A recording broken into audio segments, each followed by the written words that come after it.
The break room smelled of betrayal. Specifically, the pungent, oily betrayal of someone microwaving fish on a Tuesday. Allure Vance kept her head down, focusing on the condensation beading on the outside of her small plastic container. Inside was her lunch, rice and black beans, a meal of quiet economy that felt like an accusation in the gleaming chrome and white quartz of the Sterling Innovations office. She sat at the smallest table, the one tucked near the humming vending machines, a pocket of intentional invisibility. Here, she was just another cog, the quiet secretary on the 17th floor who answered phones, scheduled meetings for people who never learned her name, and faded into the beige upholstery. It was a survival strategy. Oh, God, what is that smell? Jessica's voice, sharp and lacquered as her nails, cut through the low hum. She and Mark, a senior developer with a weak chin and an expensive watch, entered the break room like they owned it, which, in the small ecosystem of their department, they did. Mark wrinkled his nose. Smells like desperation. Alara's shoulders tensed. She didn't look up. She just continued to peel the lid from her container, the plastic making a soft, sticky sound. She told herself their words were not arrows. They were just noise like the traffic 20 floors below. But the noise got closer. Jessica stopped by her table, her perfume a cloying cloud of artificial gardenia. Alara, honey, is that what you're eating? Again. Alara finally looked up, her expression carefully neutral. It's lunch, Jessica. It looks like something my cat rejected, Mark snickered, leaning against the counter. You have to invest in yourself, Jessica said, her tone dripping with condescending pity. She held up her own lunch, a pristine cardboard box from a downtown sushi place that cost more than Alara's groceries for the week. Presentation matters. How can you expect to get ahead when you're eating that? Alara's jaw tightened. She wanted to say that her budget didn't allow for $60 lunches. She wanted to say that her focus was on paying her rent and sending money to her aging mother, not on performing wealth for their amusement. Instead, she said nothing. Silence was safer. It was her armor. That was when the door hissed open. A man in a cheap-looking red polo shirt and a matching red cap stood there, holding a large paper bag emblazoned with the logo of the same expensive sushi restaurant. A delivery driver. He was out of place, a slash of primary color in the corporate monochrome. He moved with a strange economy, his steps silent on the polished concrete floor. He was supposed to be background scenery, but something about him commanded attention. It was his stillness. He held the bag with one hand, his other hanging loose at his side. He wasn't fidgeting. He wasn't looking at his phone. He was simply observing the room. Delivery for Mark Tannen, he said. His voice was low, unexpectedly smooth, with an accent she couldn't quite place. Mark waved a dismissive hand. Yeah, over here.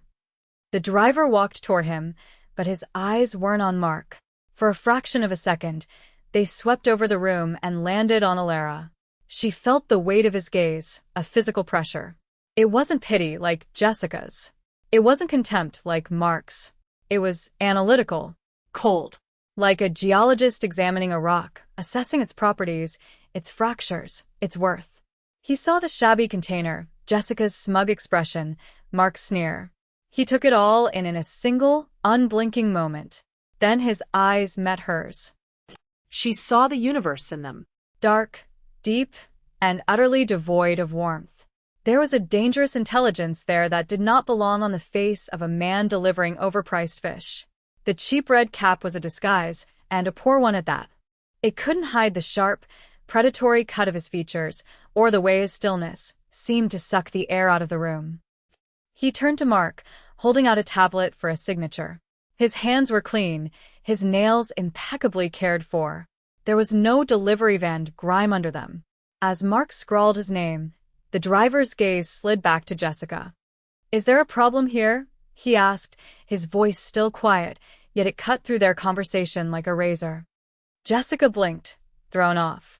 Excuse me? You seem displeased with your colleague's lunch, he stated. It wasn't a question. A flush crept up Jessica's neck. It's none of your business. You're the delivery guy. The man tilted his head slightly. A faint, chilling smile that didn't reach his eyes touched his lips. Of course. My mistake. He turned and walked out, as silently as he had entered. The break room door hissed shut behind him, leaving a vacuum of awkward silence. Mark cleared his throat, grabbing his sushi. Jessica shot Alara a venomous look, as if this whole uncomfortable encounter was her fault. Alara just stared at the door. The image of the driver's eyes burned into her mind. She had the distinct, unnerving feeling that she had just witnessed something she was not supposed to see. That a predator had just walked through their midst, and only she had recognized the glint of its teeth. She lost her appetite. Pushing the rice and beans away, she stood up and walked back to her desk, the feeling of his gaze still crawling on her skin. 3 hours later, her desk phone rang. It was the executive assistant for the CEO, a woman Alara had never spoken to. "Mr. Ishikawa will see you now," the voice said, crisp and impersonal. Alara's blood ran cold. Mr. Ishikawa, the mythical founder and CEO of Sterling Innovations, a man whose picture was in the lobby, a kindly-looking, elderly Japanese man. She had never seen him in person. No one on her floor had. Why would he want to see her? I'm sorry, there must be a mistake, she stammered. "Penthouse floor. Now, Miss Vance." The line went dead. Her heart hammered against her ribs. This was it. She was being fired. It had to be about the incident in the break room. Jessica, or Mark must have complained, twisted the story, made her out to be the problem. Her mind raced, calculating how long her meager savings would last. Her hands trembling, she took the private elevator, the one reserved for the C-suite. It ascended with unnerving speed and silence. When the doors opened, she wasn't in an office. She was in a vast, minimalist space that looked more like a modern art gallery than a corporate headquarters. Walls of glass revealed a staggering panoramic view of Tokyo. A single, massive desk of black, polished wood sat in the center of the room. And behind it stood the man who was supposed to be the CEO. Except it wasn't the old man from the picture. It was the delivery driver. He was no longer in the cheap red uniform. He wore a dark, exquisitely tailored suit that probably cost more than her car. The fabric draped perfectly over his broad shoulders. His dark hair was styled with precision. There was no cap to hide the cold, piercing intelligence in his eyes. He looked like he had been carved from shadow and steel. He watched her step out of the elevator, his expression unreadable. The door slid shut behind her with a soft, final click. "Miss Vance," he said, his voice the same low, smooth rumble she remembered. "Thank you for coming. Please have a seat." He gestured to a single leather chair positioned in front of his desk. It felt less like an invitation and more like placing a specimen under a microscope. She walked forward, her sensible heels sinking into the plush gray rug. The room was silent, insulated from the city below. The only sound was the frantic beat of her own heart. She sat, perching on the edge of the chair. He rounded the desk and sat opposite her, his movements fluid and deliberate. He didn't lean back. He leaned slightly forward, his hands clasped on the polished surface. The posture was predatory. "I am Kaito Ishikawa," he said. "The picture in the lobby is of my father. He has since retired." Alara could only nod, her throat too tight to form words. Kaito. The name suited him. It sounded sharp, like the edge of a blade. "Sterling Innovations is one of my more legitimate enterprises," he continued, a hint of something dark in his tone. "A way to observe the modern world. I find corporate culture fascinating. Its little cruelties. Its unspoken hierarchies." His eyes held hers. "Today, in your break room, I observed one such cruelty." Alara swallowed. "Mr. Ishikawa, I can explain." "There is nothing to explain," he cut her off, his voice soft but absolute. "I saw what happened. I heard what was said. What I am interested in is not what they did, but what you did not do. You did not cry. You did not protest. You did not get angry. You simply endured." Why? The question caught her off guard. She had expected an accusation, not a psychoanalysis. "It wasn't worth the fight," she said, her voice barely a whisper. In an office like this, being quiet is how you survive. A flicker of something, not approval, but understanding, passed through his eyes. A valuable lesson, but a flawed one. Silence can be mistaken for weakness.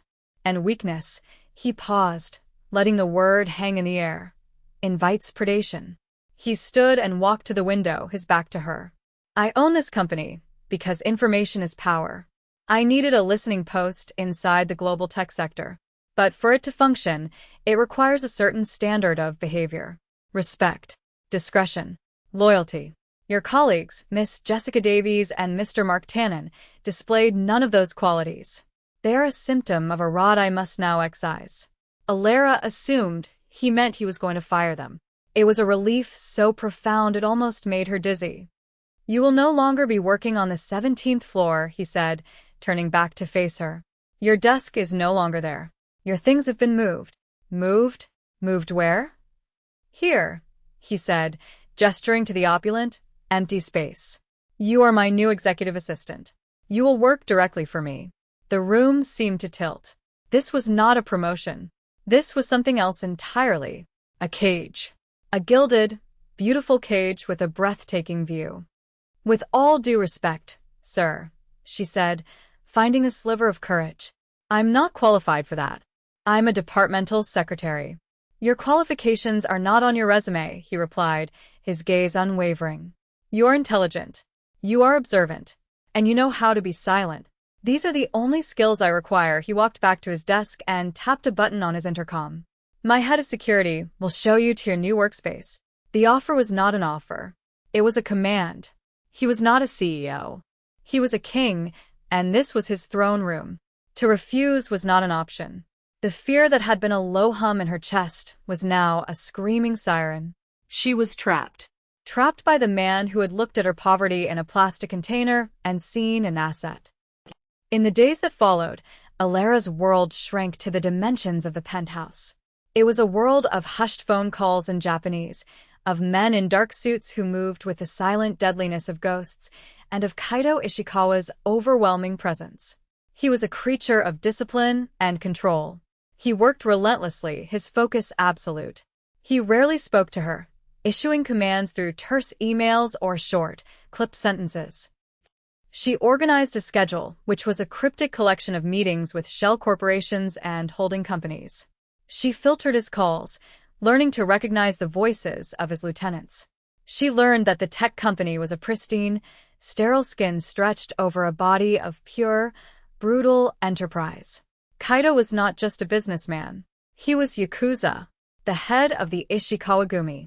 The truth of it settled not with a shock, but with the cold, quiet dread of a certainty she had felt from the moment she saw his eyes.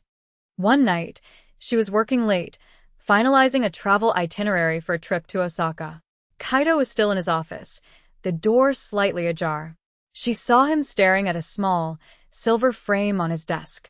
Curiosity, a dangerous impulse in this new life, got the better of her. She stood, pretending to need a file from a cabinet near his door, and glanced inside. The photograph was of a woman with a kind, intelligent face and long, dark hair. She was smiling, her head tilted slightly. Kaito was not in the picture. He was looking at her image with an expression Alara had never seen on his face. It was not cold, not calculating. It was empty, a hollowed-out space where something used to be. He must have sensed her presence. He looked up, his eyes meeting hers. The emptiness was gone in an instant, replaced by the familiar, guarded mask. "Miss Vance," he said. "I'm sorry, sir. I was just finishing up." He didn't reprimand her for staring. He simply looked back at the photo. "Disrespect," he said, his voice low and distant, "is a poison. It starts small. A joke. A dismissive word. An oversight." He paused, and she knew she should leave, but she was rooted to the spot. "I once had an associate I trusted like a brother. He was brilliant, ambitious. He began to make jokes at my expense in front of the others. Small things. I ignored them. I thought it was harmless. A sign of our familiarity."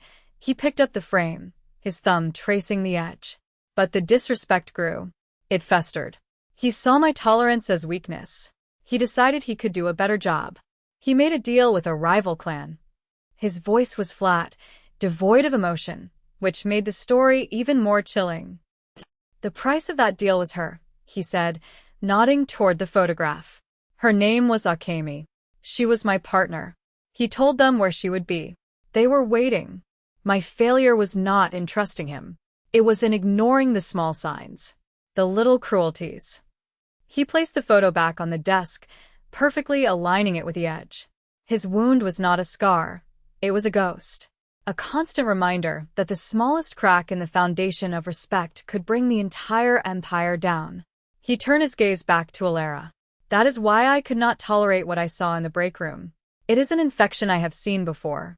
Before she could process the terrifying intimacy of his confession, an alarm chimed softly on his computer. A single red icon flashed on his screen. Kaido's entire demeanor shifted. The ghost vanished. The predator returned.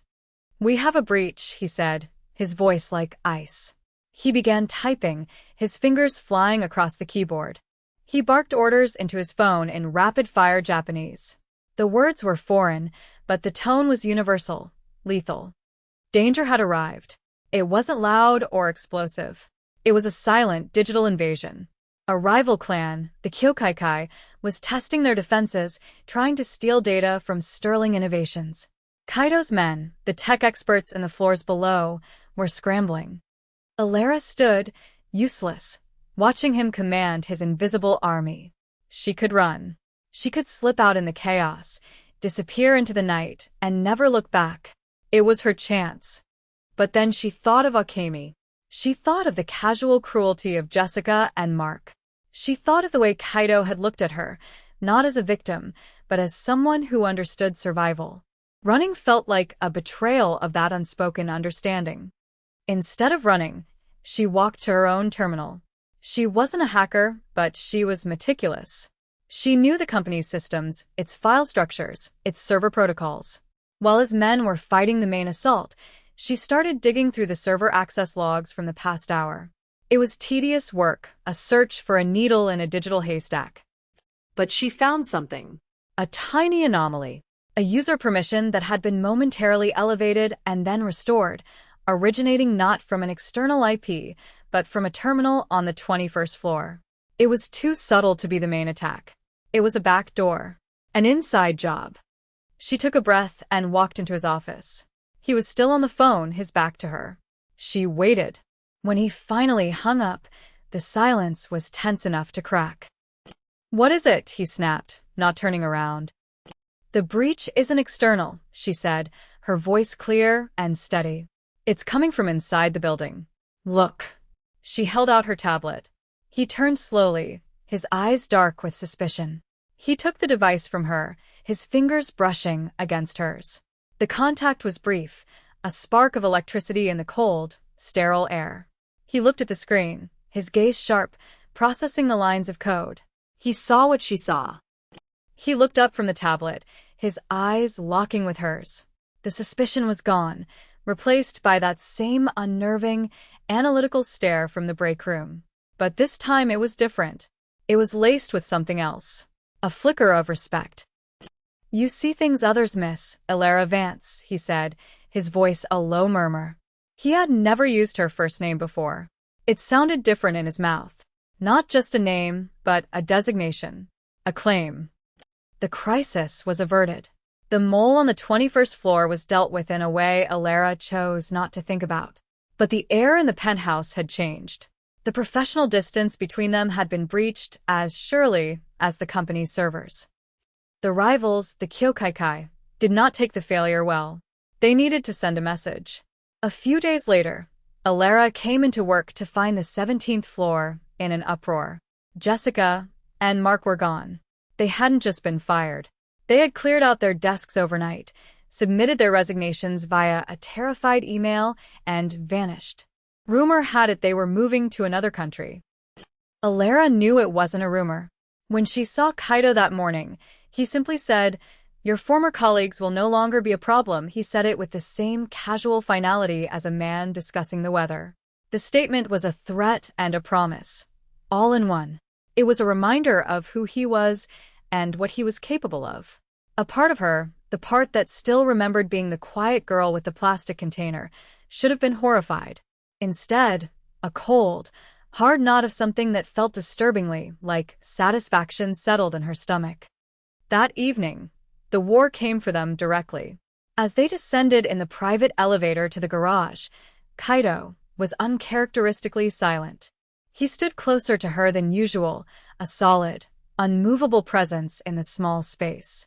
When the doors opened to the cavernous, dimly lit garage, he placed a hand on the small of her back, a gesture that was both possessive and protective. "Stay close," he murmured. They walked toward his black, armored sedan. The air was still and heavy with the smell of concrete and gasoline. And then the stillness broke.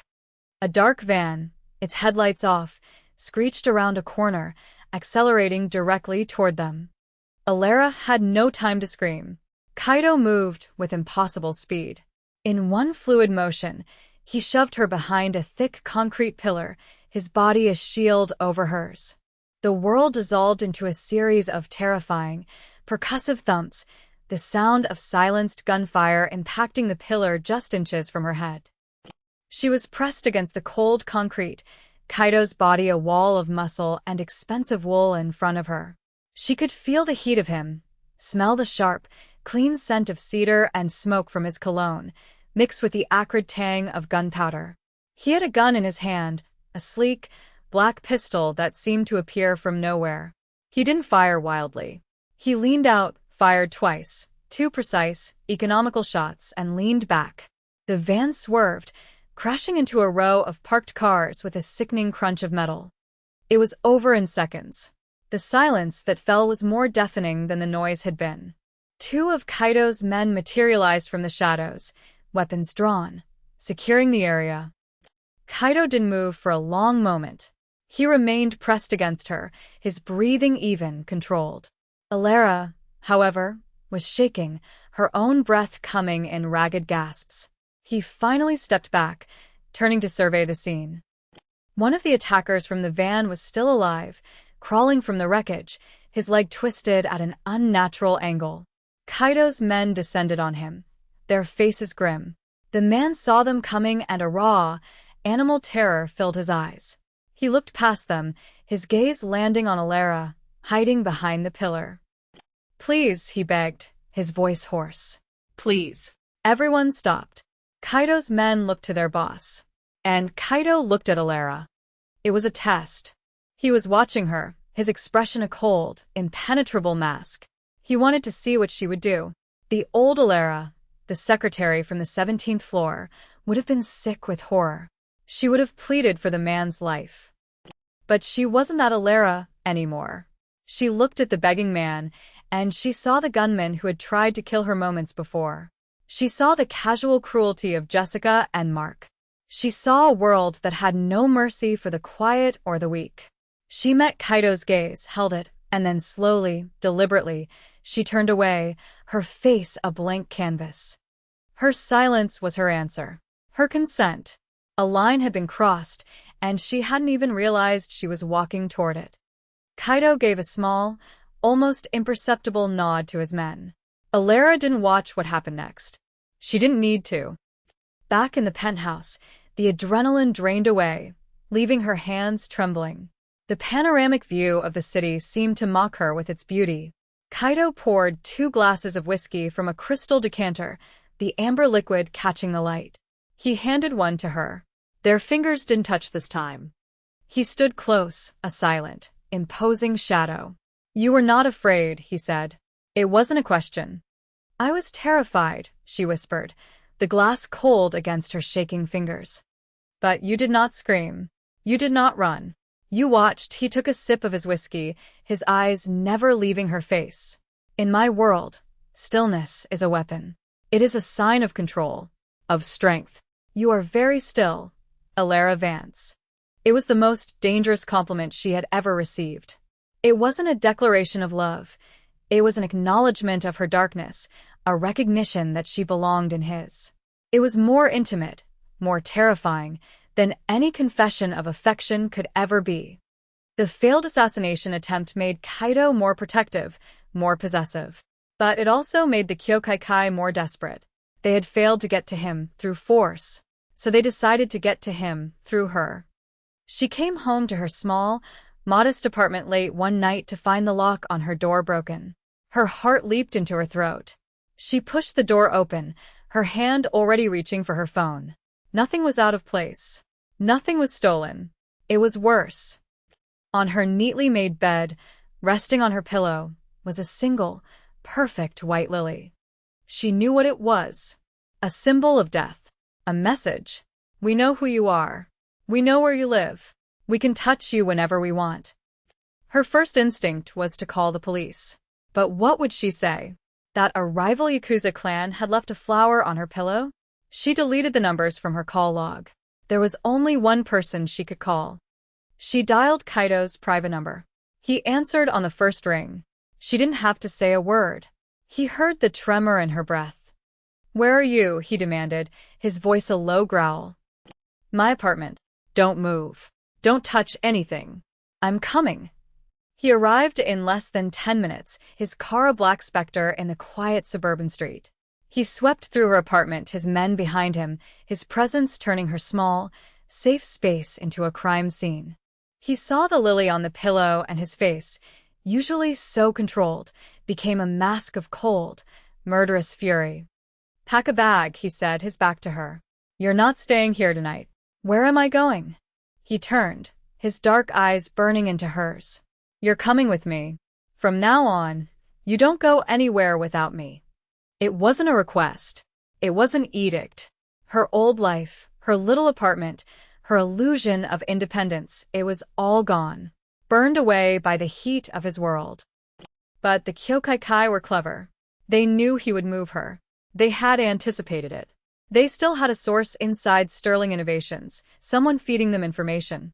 They knew she would be at the office the next day, a picture of normalcy, before Kaido moved her to his personal fortress that evening.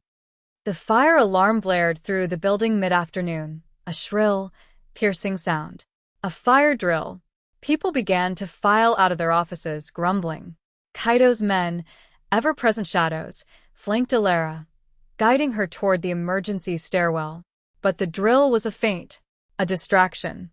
In the ensuing chaos of the evacuation, she was separated from them for a single, critical moment. 2 men blocked her path in the concrete stairwell. They weren't Kaido's men. They wore the bland uniforms of building maintenance, but their eyes were hard and their hands were empty, ready. "Miss Vance," one of them said with a predatory grin. "You're coming with us." They thought she was just a secretary, a soft, civilian target. They were wrong. The old Allure would have frozen. But she had spent weeks in the orbit of Kaido Ishikawa. She had been watching. She had been learning. Stillness is a weapon. She didn't scream. She didn't bargain. She looked at the red fire extinguisher mounted on the wall beside her. While one man reached for her, she acted. With a surge of adrenaline, she wrenched the heavy steel cylinder from its bracket. It was heavier than she expected, but fear gave her strength.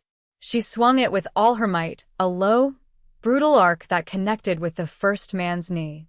There was a sickening crack, and he went down with a strangled cry. The second man stared in shock for a split second. It was all the time she needed. She fumbled with the pin, pulled it, and aimed the nozzle at his face. A thick, white cloud of CO2 erupted, blinding him.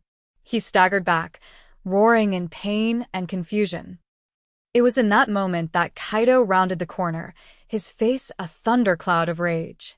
He took in the scene in an instant, the man on the ground clutching his shattered knee, the other one blinded and flailing, and Allure, standing there, panting, the empty extinguisher clutched in her hands like a weapon. He moved past her without a word, a blur of dark motion. He dealt with the second man with a ruthless efficiency that made her stomach clench. Then there was silence, broken only by the distant, fading alarm and the whimpers of the injured man. Kaido turned back to her. He walked slowly, deliberately, his eyes fixed on her face. He stopped directly in front of her, so close she could feel the heat radiating from his body. He looked at the extinguisher she was still holding. He gently took it from her grasp and set it on the floor with a soft metallic clang. He raised a hand, his touch surprisingly gentle as he brushed a smudge of soot from her cheek. His thumb lingered on her skin. "I told you," he said, his voice a low, rough whisper that was for her alone. Stillness is a weapon. His dark eyes held hers, and she saw everything in them: respect, fury, and a raw, absolute possessiveness that stole the air from her lungs. "And you," he murmured, his gaze dropping to her lips, "are mine." It was not a question. It was a statement of fact. A brand. A claim on her very soul. That night, the Kyokai paid the price for touching what belonged to him. The retribution was swift, silent, and total. Their empire in Tokyo crumbled to ash before the sun rose. The mole inside Sterling was found, and Allure never heard their name again. The world she had known, with its petty office politics and microwaved fish, was a ghost. It was gone forever. The cost of her survival, of his protection, was the woman she used to be. The story ended, and her new life began. A few nights later, she stood at the floor-to-ceiling window of his penthouse apartment. The city sprawled below, a breathtaking tapestry of light and shadow. It was the most beautiful cage she had ever seen. She heard him approach, his footsteps silent on the marble floor. He came to stand behind her, not touching, but his presence was a physical weight, a magnetic pull. She saw their reflections in the glass. Her, in a simple silk dress he had bought for her, and him, a dark king in a perfect suit, his arm resting possessively on the back of her chair. He owned all of this. He owned her. He placed a heavy crystal tumbler in her hand. Whiskey, his drink. Her drink now. "The city looks different from up here," he said, his voice a low murmur beside her ear. She looked at their reflections, at the woman with the deadened eyes who had survived, and the man who had taught her how. "Yes," she said, her own voice steady, calm. "Still, it does." She raised the glass to her lips and took a sip. The whiskey burned, a familiar fire in the cold, quiet space where her old life used to be. She didn't look away from the window. She had made her choice. She was staying.